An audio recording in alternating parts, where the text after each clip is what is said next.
everyone, welcome back. Ready for another deep dive. Always ready to explore some new ideas. This one's going to be pretty fascinating. We're tackling prosperity and peace today. Oh yeah, two big ones. Big topics. And here's the catcher.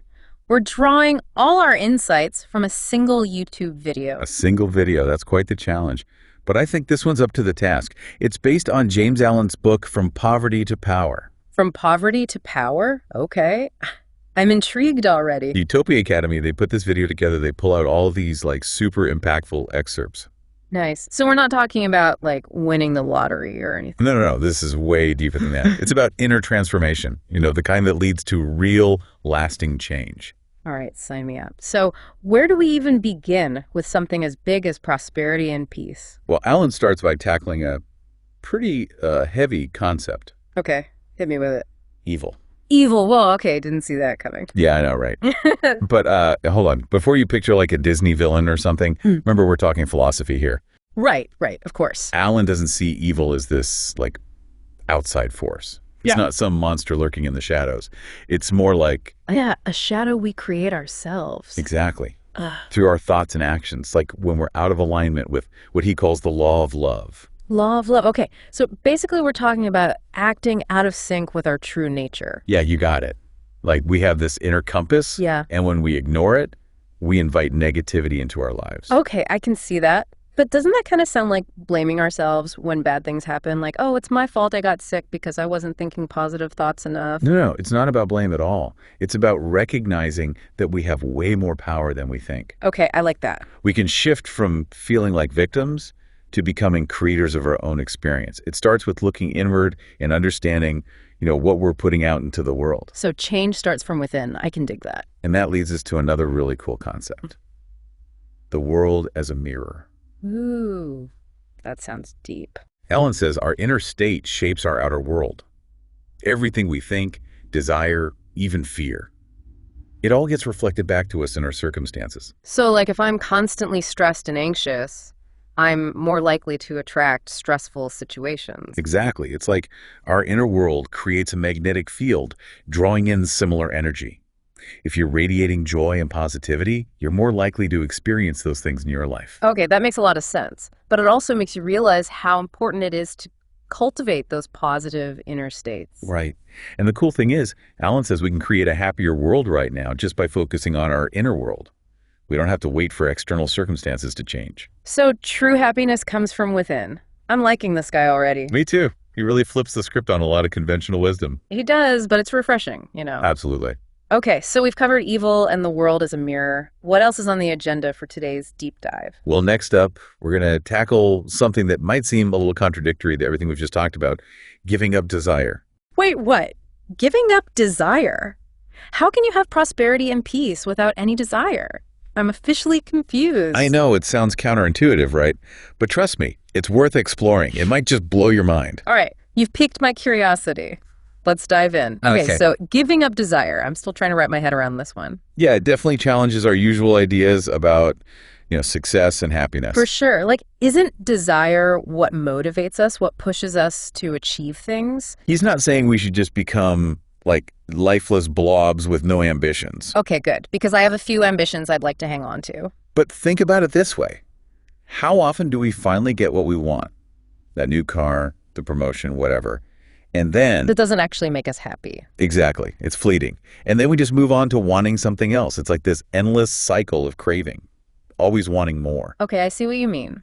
But if we're not chasing those external desires, then what are we striving for? Well, Allen says true happiness comes from shifting our focus, from getting to giving, from self-gratification to selfless service. So it's about contributing to something bigger than ourselves, finding fulfillment in helping others. Yes.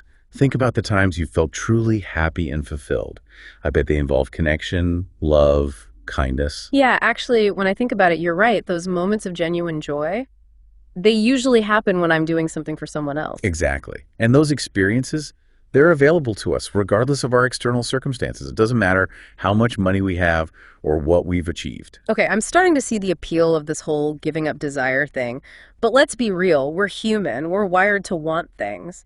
How do we even begin to unravel those deep-seated desires? Right. It's not easy. But Alan encourages us to examine those attachments, to see how clinging to things, to outcomes, creates suffering.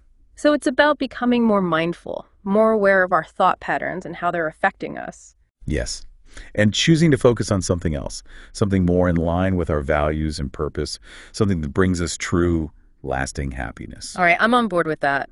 But even if we manage to let go of all those external desires, there's still all that inner turmoil to deal with, right?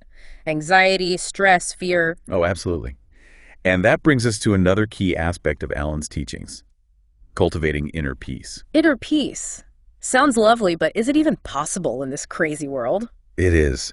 Alan describes peace not as the absence of external conflict, but as this inner state of tranquility, like nothing can shake it no matter what's happening around you. Wow. Okay, so how do we get there? Well, it takes practice. But Alan gives some practical guidance. He emphasizes self-control, recognizing that our passions and impulses, they can lead us astray. So it's about learning to master our emotions, not letting them control us. Yes. And he also encourages us to practice patience, forgiveness, compassion, not just towards others, but towards ourselves too. Oh, self-compassion, that's so important. We can be so hard on ourselves sometimes. I know, and that inner critic, it can be a major source of stress. Cultivating self-compassion, that creates space for peace and acceptance. It's like creating a safe haven within ourselves. Exactly. And here's where it gets really interesting. Alan argues that achieving this inner peace, it requires confronting our shadows. Our shadows, what do you mean by that?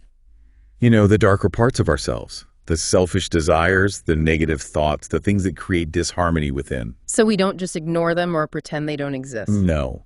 He says we need to face them head on. He actually uses this really powerful image, a battle between the forces of self and the forces of truth. Okay, now you've got my attention. Tell me more about this battle. So he says the selfish self, driven by passion, pride, greed. It uses these weapons of darkness to keep us trapped in suffering. Weapons of darkness. That sounds intense. So how do we fight back? What are the weapons of light? Well, Alan says the selfless truth, which is characterized by gentleness, purity, love, that gives us the weapons of light. Things like compassion, understanding, forgiveness. So it's a choice, right? We choose which weapons we're going to wield. Exactly. And he's very clear that we can't serve both masters. We have to choose a side. This is getting deep. So how do we know which side we're on? What are the signs that we're aligned with our true selves, with the truth? That's a great question. And Alan points to the examples of saints, sages, and saviors throughout history, like those figures who embody selfless love and service. So people like Buddha, Jesus, Gandhi. Yes, he says they've conquered the ego and live in harmony with, a higher power. It's inspiring, but also a little intimidating to compare myself to those spiritual giants. He's not saying we all have to become saints or anything, but he challenges us to ask ourselves, are our actions aligned with the teachings of those figures we admire? So it's about walking the walk, not just talking the talk. Exactly. It's about moving beyond intellectual understanding and actually embodying those principles. And that brings us to another key point, the power of right action. Right action. Okay, fill me in. Alan emphasizes that true transformation isn't just about inner work. It's about aligning our outer behavior with our inner transformation, expressing those qualities of peace, love, and compassion through our actions. So it's not enough to meditate and have a peaceful mind. We have to actually bring those qualities into our interactions with the world. Exactly. It's about bringing those spiritual principles into our daily lives, expressing them through our thoughts, words, and actions. So being kind and compassionate and generous, not because we have to, but because it's who we are. Precisely. And even small acts of kindness, they can have this ripple effect. They create positive change that extends way beyond ourselves. It's like that saying, be the change you want to see in the world. Yes. We each have a role to play in creating a more loving and compassionate world. And that brings us to Alan's ultimate vision, a world transformed by selfless love. A world transformed by selfless love. Okay, that sounds pretty utopian, but is that even possible? I mean, look around. The world can feel pretty messed up sometimes. It's definitely a big vision, and Alan, he admits this transformation. It's not going to happen overnight. It's like a shift in consciousness, like a collective awakening. We've got to realize how connected we are and embrace that power of love. So we're not all going to magically become enlightened beings tomorrow. Probably not. Yeah. It's a journey. Each of us takes it on, and we all contribute to it. But, he's optimistic, thinks humanity is moving in the right direction, even if it's kind of slow. It's like we're all on this huge ship, right? Yeah. And the more people who grab the wheel and steer towards love and compassion, the better our chances of, reaching a peaceful destination. Love that analogy. Yeah. And Alan, he points to all those spiritual teachers and reformers throughout history, the ones who dared to dream of a better world. They helped to set the course. So it's our turn to pick up the torch and, keep that dream alive. Yeah, exactly. We're not just passengers on this ship. We're active crew members, shaping where it goes. Okay, so I'm ready to grab a paddle and get to work. But where do we even begin? It feels so overwhelming, what can one person really do? Start with the choices you make every day.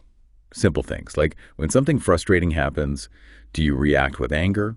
Or do you try to understand? Do you hoard your resources? Or do you share generously?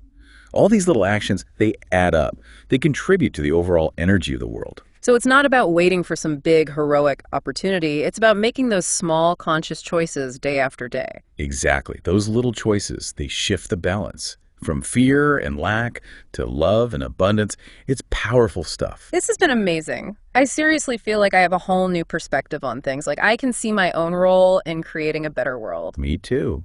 And I think, Alan, he'd be so happy to know his words are still inspiring people, still encouraging them to live more consciously. For sure. He really pushes us to step into our power, not just as individuals, but as part of something much bigger, as co-creators of a more loving and compassionate world. Wow. Right. It makes you think. It makes you ask yourself some tough questions, like if our thoughts really do create our reality. Ooh, here comes that challenging question. What kind of world are we building with our collective thoughts right now? Are we focused on fear and division? Or are we choosing love, unity, and abundance? That's a question we all need to sit with and really, take to heart. It's a reminder that real change begins within each of us. If you're feeling inspired to dive deeper into these ideas, I highly recommend checking out the full text of From Poverty to Power. It's a classic. So much wisdom packed into those pages. It really is. And who knows, maybe if we all put Alan's principles into practice, we can shift the tide. Move towards a brighter future. I love that thought. Thanks for joining us on this incredible deep dive. Until next time, everyone, keep those wheels turning and remember, you have the power to change the world.